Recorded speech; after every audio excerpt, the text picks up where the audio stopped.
Assalamualaikum warahmatullahi wabarakatuh. Perkenalkan, nama saya Safrin Arifin. Saya ditugaskan untuk membuat video ini untuk syarat menjadi calon penguji dari Direktorat Jenderal Pendidikan Vokasi. Dalam hal ini, saya mengambil topik tentang penyelenggaraan uji kompetensi oleh lembaga sertifikasi kompetensi. Nah, sebelum kita mulai membahas tentang isinya, kita di sini ingin menjelaskan tentang bagaimana pengertian uji kompetensi sendiri. Banyak orang yang ingin tahu sesungguhnya apa sih yang dimaksud dengan uji kompetensi itu sendiri. Nah, di sini kita mendapatkan definisinya. Uji kompetensi adalah proses pengujian dan penilaian yang dilakukan oleh penguji untuk mengukur tingkat pencapaian kompetensi hasil belajar dari peserta didik. Nah, apa saja yang eh, diukur di dalam uji kompetensi itu sendiri? Yang diukur ada 3 hal sesungguhnya, yakni keterampilan, skill, kemudian attitude, dan selanjutnya adalah knowledge. Itu ada 3 komponen utama yang orang bisa dikatakan bahwa dia itu kompeten atau tidak. Kemudian apa manfaat dari uji kompetensi? Nah, manfaat dari uji kompetensi ada 4 manfaat di sini. Pertama, bagi peserta. Kedua, bagi dunia usaha dan dunia industri atau kita kenal dengan DUDI. Ketiga, bagi lembaga kursus. Dan keempat, bagi pendidik dan penguji. Nah, kita coba membahas bahwa bagi peserta itu untuk mendapatkan pengakuan tentang kompetensi yang dimiliki. Kalau sudah melewati uji kompetensi itu sendiri, maka otomatis setelah lulus dia akan mendapatkan sertifikasi kompetensi yang merupakan pengakuan langsung bahwa dia kompeten di bidang itu. Kemudian bagi dunia usaha dan dunia industri, itu dia akan memiliki tenaga kerja yang handal, yang sesuai dengan kompetensi yang dibutuhkan oleh dunia usaha dan dunia industri itu sendiri. Jadi, apa saja yang merupakan core kerja dari dunia usaha dan dunia industri atau pengusahanya sendiri, itu bisa terpenuhi dengan adanya kompetensi yang sudah tersertifikasi. Kemudian bagi lembaga kursus itu merupakan follow up ya. Apabila ada murid yang menjadi yang belajar di suatu lembaga itu sendiri, maka dapat menjadi evaluasi untuk meningkatkan standar. Sebagai contoh, apakah selama ini kurikulum sudah sesuai atau tidak dengan hasil uji dari kompetensi sendiri. Apabila sudah sesuai, maka biasanya murid itu sendiri bisa lulus dengan mudah melalui uji kompetensi. Kemudian bagi pendidik dan penguji, untuk meningkatkan kualitas dan kemampuan sesuai kompetensi. Jadi dengan adanya nanti kalau misalnya muridnya atau siswanya itu banyak yang lulus, maka otomatis penguji dan pendidik itu bisa dianggap berhasil mendidik murid ataupun pelajar ataupun uh, anak didikannya. Kemudian selanjutnya, nah di sini kita lihat aspek penilaian sebelum tadi saya sudah menerangkan tentang knowledge atau pengetahuan, itu di sini eh, setiap kompetensi itu harus sesuai dengan pengetahuan apa yang cocok untuk menghasilkan suatu kompetensi eh, itu sendiri. Kemudian skill. Nah, skill harus benar-benar terukur. Nah, selama ini kita belajar terlalu banyak sehingga terkadang skill yang benar-benar dibutuhkan oleh pengusaha atau oleh suatu industri tertentu, kadang kita belum begitu deep, belum begitu dalam untuk mendalaminya. Nah, sehingga dengan adanya uji kompetensi yang terukur ini, kemampuan-kemampuan itu sendiri bisa, eee, diuji dan diukur sesuai dengan kebutuhan. Kemudian attitude, nah ini yang paling penting menurut saya karena nilai-nilai sikap dan perilaku itu keseharian kita, karakter kita yang bisa di-match-kan dengan kebutuhan industri atau dunia luar itu sangat penting sekali dan ini juga menjadi, eee, kekuatan kita sebagai orang, dengan berbudaya timur untuk bisa mengangkat nilai-nilai ini. Ini yang sangat, dibutuhkan saat ini bahwa nilai kedisiplinan, sikap, banyak senyum, ramah, dan sebagainya, bisa bekerja sama dengan, sesama, itu yang sangat dibutuhkan sekarang karena dunianya bukan lagi kompetitif, tetapi kolaboratif sifatnya. Kemudian yang terakhir, hak dan tanggung jawab. Ini penting sekali karena orang kalau dikasih tanggung jawab, dikasih kewajiban, dikasih, eee kewajiban dan hak. Nah, ini yang terkadang kita inkonsistensi dalam hal ini. Nah, tapi kalau sudah tata nilainya sudah bagus, tentu orang itu akan bertanggung jawab dalam segala hal. Nah, sesungguhnya apa sih yang diujikan dalam uji kompetensi untuk yoga ini, nah ini ada beberapa unit yang sudah digodok, dari hasil, kurikulumnya.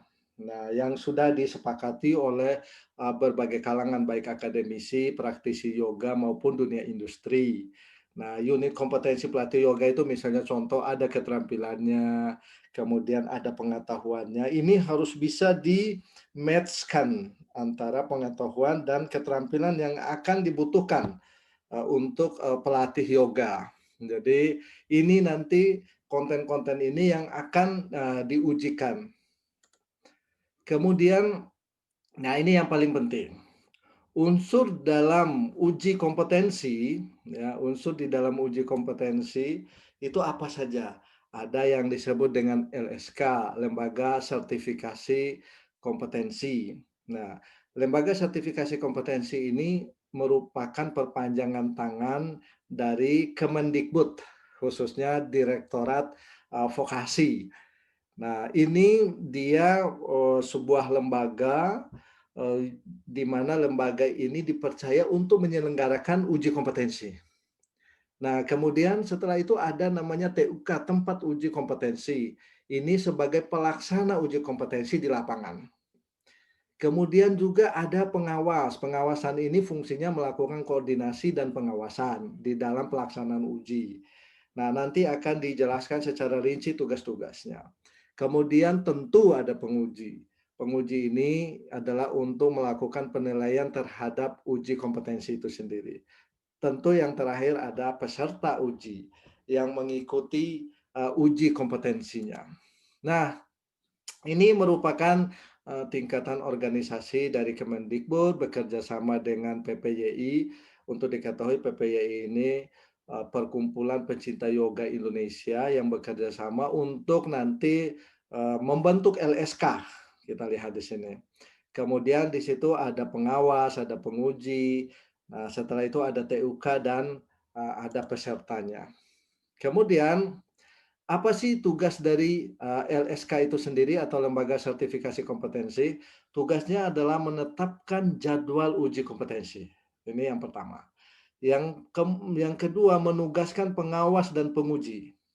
Tentu dalam hal ini, ada surat tugasnya yang legal, kemudian membuat soal teori dan praktek ini jauh-jauh sebelumnya, karena dia di LSK itu harus berkumpul dan terkumpul, banyak soal-soal, baik itu teori maupun praktek. Dia memiliki data bank ya, terkait soal. Kemudian menetapkan biaya uji kompetensi. Ini sesuai dengan kesepakatan. dan ini sudah ditetapkan kalau tidak salah 500.000. Kemudian selanjutnya menetapkan kelulusan peserta dan menerbitkan sertifikasi kompetensi. Selanjutnya tugas dari tempat uji kompetensi adalah menerima pendaftaran calon peserta uji kompetensi, kemudian menyiapkan sarana dan prasarana sarana dan kelengkapan administrasi uji kompetensi. Ini benar-benar harus tersedia semuanya.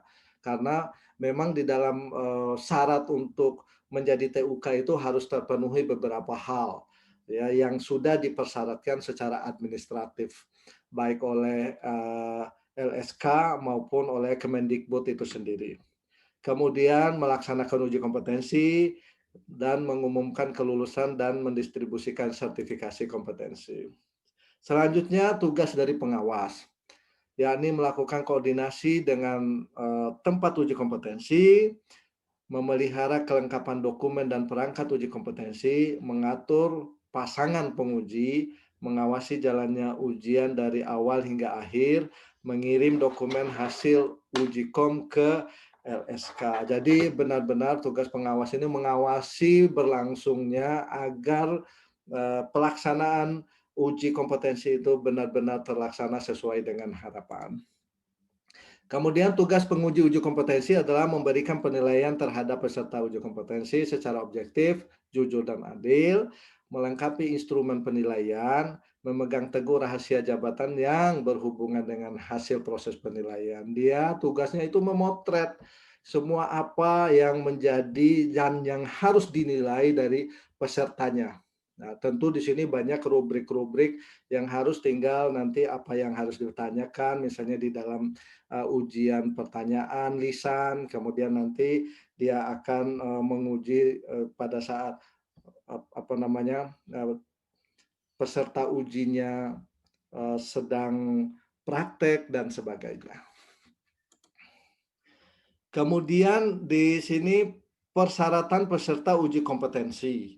Nah, tentu di sini secara normatif sehat jasmani dan rohani, pria dan wanita usia minimal 18 tahun, pendidikan minimal SMP atau sederajat, dan pengalaman di bidang sejenis selama minimal 1 tahun.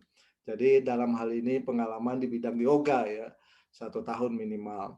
Kemudian memiliki pengetahuan dan keterampilan di bidang yoga sesuai dengan kompetensinya, memenuhi semua persyaratan administrasi dan membawa perlengkapan uji kom dan membayar biaya uji kompetensi 500.000. Nah, perlengkapan apa saja yang harus dibawa pada saat uji kompetensi? Sesungguhnya perlengkapan-perlengkapan ini sudah diinformasikan untuk dibawa apa yang dibutuhkan pada saat uji kompetensi. Tentunya dalam hal ini juga pakaiannya juga harus rapi, berkerah, berwarna putih, lengan panjang atau pendek, dan bawahannya longgar dan berwarna gelap. Nah, ini adalah tahapan-tahapan uji kompetensi. Satu, peserta mendaftar ke tempat ujian kompetensi. Kemudian menunggu LSK menetapkan jadwalnya. Nah, kemudian pada saat itu dia setelah ditentukan jadwalnya baru dilaksanakan uji kompetensi. Setelah selesai mendapatkan hasil, kemudian tentu nanti divalidasi dan sebagainya lulus atau tidaknya. Nanti kalau sudah lulus baru mendapatkan sertifikat kelulusan. Nah, inilah alur-alur uji kompetensi dari teori, praktek, penulisan kurang lebih sekitar 2 jaman, yaitu misalnya ujian teori 60 menit, kemudian ujian praktek untuk mengisi data klien 15 menit, prakteknya 30 menit, dan tes lisan atau tanya jawab nanti 20 menit. Nah, kurang lebih nanti kalau ujian teorinya pakaian rapi seperti ini di bawah, baju putih, bawahannya gelap dan sebagainya. Nah, nanti kalau ujian prakteknya udah bebas menggunakan pakaiannya ya pada saat dia memperagakan gerakan-gerakan yoga tentu tidak menghambat gerakannya itu sendiri. Nah, ini beberapa contoh. Nah, demikian yang bisa saya sampaikan. Semoga bermanfaat. Namaste, terima kasih. Salam sejahtera untuk kita semua. Salam sehat selalu. Assalamualaikum warahmatullahi wabarakatuh.